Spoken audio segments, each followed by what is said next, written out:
I got to get this in because every time I think about this, I'm absolutely amazed. Back in November, this happened. And when it happened, I was really tempted to bring it to the airways, to the audience. I thought, no, I'm going to sit on this and see where it goes, because there was any number of directions this could have went, by the way.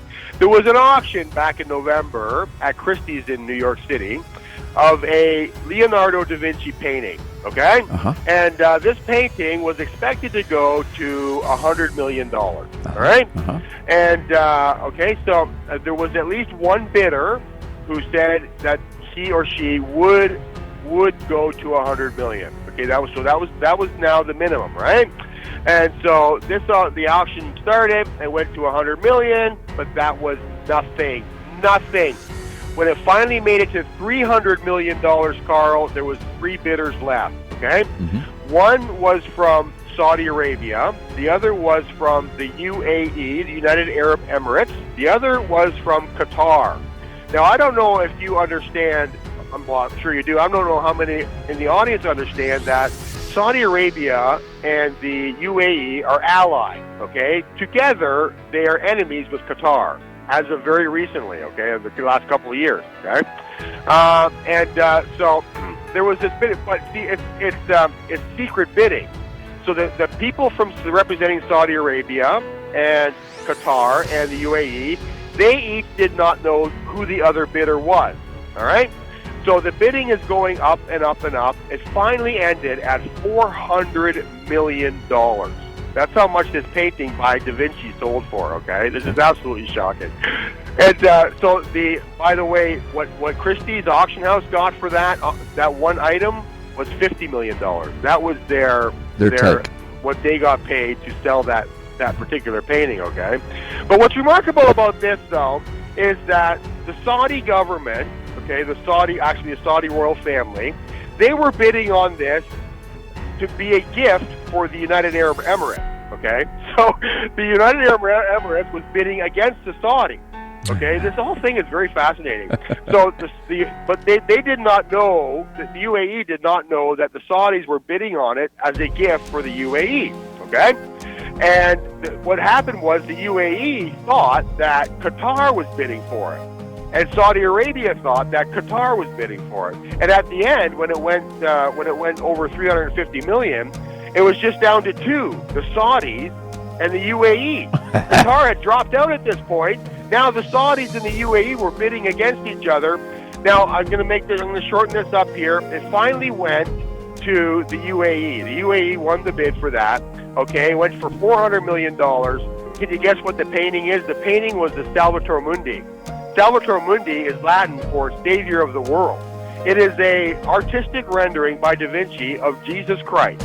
Okay, this is what they were fighting over. It is the highest number sold for any painting ever in any auction ever. It doubled the last record, and now this painting, see, I didn't know, this is why I sat on this for so many months, because I didn't know if they were bidding on it just to burn it, but no, actually what they did was they have now created a art gallery in the Louvre, and they have put this painting in bulletproof glass, where they're going to hang an artistic rendering of the Savior of the world, Jesus Christ, in a Muslim country. That's unbelievable. That is shocking. I had no idea.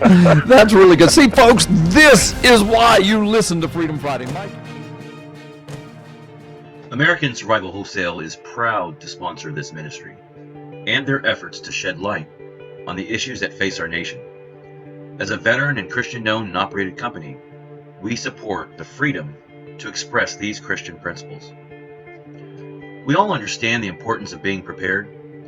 After witnessing the devastation of Hurricanes Harvey, Irma, and the wildfires that affected so many, please support this ministry by clicking on the link below and check out the amazing alt media package for our listeners. Plus, if you use the promo code PNN Radio, that's PNN Radio, you will receive free shipping, a savings of up to $200. Just click on the link below, but please do it today.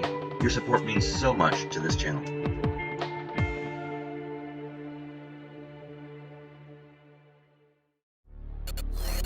The Satanists wanted to install their own tribute a pagan idol on the Capitol grounds, right next to the Ten Commandments. Billions around the planet are witnessing a world in the grasp of sadistic spiritual darkness. This unholy alliance has infected our governments, our religious institutions, and our societies. The world appears to be unraveling. But can the evil behind these dark supernatural forces be defeated? Is everything playing out just as the Bible predicted it will in the final days? At last, you can know the answers to mankind's most urgent questions and learn your destiny among today's events in the new, unprecedented work taking the prophecy world by storm. Gods and Thrones, Nakash, Forgotten Prophecy, and the Return of the Elohim by best-selling author, former decorated law enforcement officer, and senior pastor Carl Gallups. This changes everything. Available now wherever fine books are sold.